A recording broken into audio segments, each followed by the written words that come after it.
Exactly. Here's a thought experiment. Would you, and this is from a recent Joe Rogan podcast, would you vote for an AI prime minister or president? Now, just have a think. Before you say yes or no, imagine that an AI prime minister could have a one-on-one conversation with everybody in the country to understand what they wanted, their views, their fears, their challenges, their psychology, and amalgamate all that information and build policies and structures that would benefit the highest number of people possible. Interesting thought experiment, right? It's a great question. It's a very simple answer. We're not a political podcast, but is it a conservative government that's in power? I mean, hopefully not. I don't. The answer is plainly yes. I don't know. I mean, Yeah. If you look at the utopian view, that sounds brilliant, right?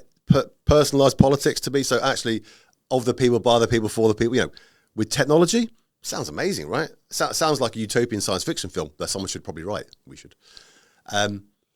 Is that the truth of it, though? Again, how do you know that the bias isn't inherent in the training data? And the training data meaning, again, not being political. Look at Brexit, for instance. You know, and so on. What you know, can you trust people to make good decisions? I don't think you can. Yeah. But anyway, I think it's a good idea. Yeah. But in practice, how would it work? Yeah, exactly. So what do you think? Well, I mean, my initial reaction was no, but the more you think about it and unpick it, you know, do I trust politicians right now? No. Do you think one person, I know it's not just one person, clearly there's a party and there's lots of decisions, can make the right decisions for everybody? I think that's proven that the answer is no. Particularly when they're in a system which is driven by power and control and holding on to it more than making the right decision. So it seems a big ask for a team of people to be able to do that. And, you know, of course, you've got bias in the models today. You need to remove that and you need to be able to understand it. But I, you know, within 15, 20 minutes of pulling that apart, I'm not as far away from a no as I was before. If anything, I'm more erring on the side of a yes towards some impartial AI. And actually that leads into AI and DAOs as well.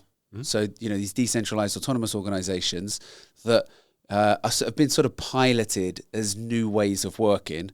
And let's be honest, they've had their problems to date because they're not that decentralized and they're not that autonomous. So sort of falls down on two of your big USPs. They're the first two. Hold on. And you're not going... And they're not O's either. Yeah. You're 0 for 2 on your first two big points.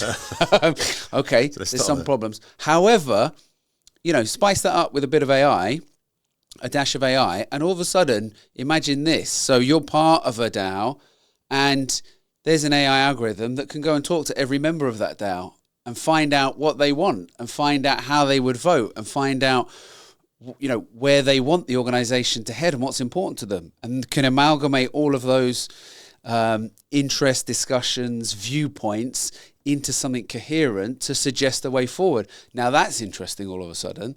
That now takes DAOs onto a different level.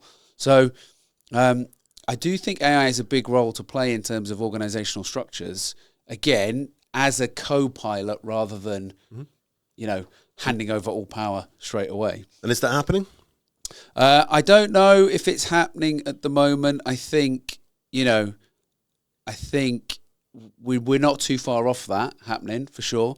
And also if you think of smart contracts as well, which are basically the bits of code that sit on a blockchain that are able to run business functions more sort of autonomously. Again, you add AI to those, you go from what is a simple set of if this, then that sort of functionality to like a smart contract with a brain, right? A smart contract that's got an MBA all of a sudden. And so I think when you look at those things and start adding them into new ways of working and new structures, we're going to see some really interesting use cases for this and pilots. I reckon over the next 6 months, I would keep an eye out for the first DAOs that start to look at implementing these things and how they do it. Give me one. What's the biggest downside of that? The biggest downside, I guess, would be the removal of the people inside these organizations and the sort of the decision making power or influence that they have. But obviously where we are today is that a few people have a disproportionate amount of influence, like we do in all other areas of the world, right? So they haven't really lived up to their billing of what they were trying to get to, which is in essence a flatter, more sort of autonomous organization. So, we will see. But I would say watch out next 6 months. Watch out. Well put.